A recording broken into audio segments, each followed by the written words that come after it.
ঘুরতে যেতে চাইছেন, হাতে আছে মাত্র একদিনের ছুটি, সময়ের সাথে রয়েছে বাজেটেরও প্রবলেম, তাহলে কলকাতা থেকে মাত্র 55 টাকার বিনিময়ে আপনারা পৌঁছে যেতে পারেন বকখালির সমুদ্র সৈকতে। বকখালি পশ্চিমবঙ্গের দক্ষিণ 24 পরগনা জেলার একটি বিখ্যাত সমুদ্র সৈকত। দীঘা বা মন্দারমণির মতো ভিড় নেই এখানে, তাই যারা প্রকৃতির শান্ত সৌন্দর্য রূপকে উপভোগ করতে চাইছেন তাদের জন্য বকখালি একটি আদর্শ জায়গা। দীর্ঘ ও প্রশস্ত বালুকাবেলা, যেখানে ভ্রমণকারীরা নিরিবিলি হাঁটতে কিংবা বসে সমুদ্রের সৌন্দর্য উপভোগ করতে পারেন। ভোরের আকাশের সূর্যের আলো আর বিকেলের লালচে আভা সমুদ্রকে করে তোলে আরও মোহনীয়। প্রকৃতির বৈচিত্র্য রূপে আপনারা এই সমুদ্র সৈকতে লাল কাঁকড়ার সাথে শামুক ঝিনুকও দেখতে পাবেন। বকখালির আশেপাশে দ্বীপ ও জলাভূমিতে নানা প্রজাতির পাখি দেখা যায়। এখান থেকেই নামকরণ হয়েছে বকখালি। হাতে যদি সময় আছে তাহলে একটু টোটো বুক করে বেরিয়ে পড়তে পারেন বকখালির পার্শ্ববর্তী এরিয়া ঘুরে দেখার জন্যে, যেখানে থাকছে বেনফিস্ট হারবার, হেনরি আইল্যান্ড, কার্গিল দ্বীপ এবং ফ্রেজারগঞ্জ। সমুদ্রের বুকে নৌকা ভ্রমণ, তার সাথে জেলেদের জীবনযাত্রা ও দ্বীপের প্রাকৃতিক সৌন্দর্য আপনার ভ্রমণকে সমৃদ্ধ করে তুলবে।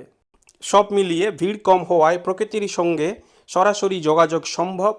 তাই তো বন্ধুবান্ধব কিংবা একান্তে সময় কাটানোর জন্যে শহরের কোলাহল থেকে দূরে প্রকৃতির শান্ত পরিবেশে বকখালির সমুদ্র সৈকত পশ্চিমবঙ্গের অন্যতম শান্ত, স্নিগ্ধ ও সুন্দর ভ্রমণস্থল।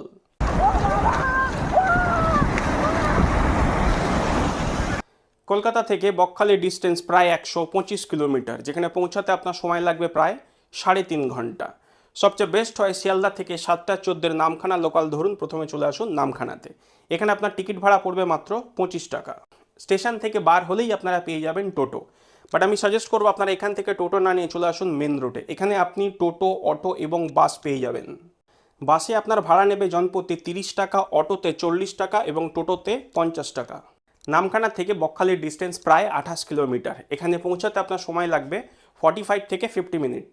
এছাড়া আপনারা যারা মনে করছেন যে ট্রেনে করে যাবেন না, বাই রুট বাসে করে যাবেন, সেক্ষেত্রে ধর্মতলা থেকে বাস ছাড়ে, যেখানে সময় লাগবে প্রায় 4.5 থেকে 5 ঘন্টা।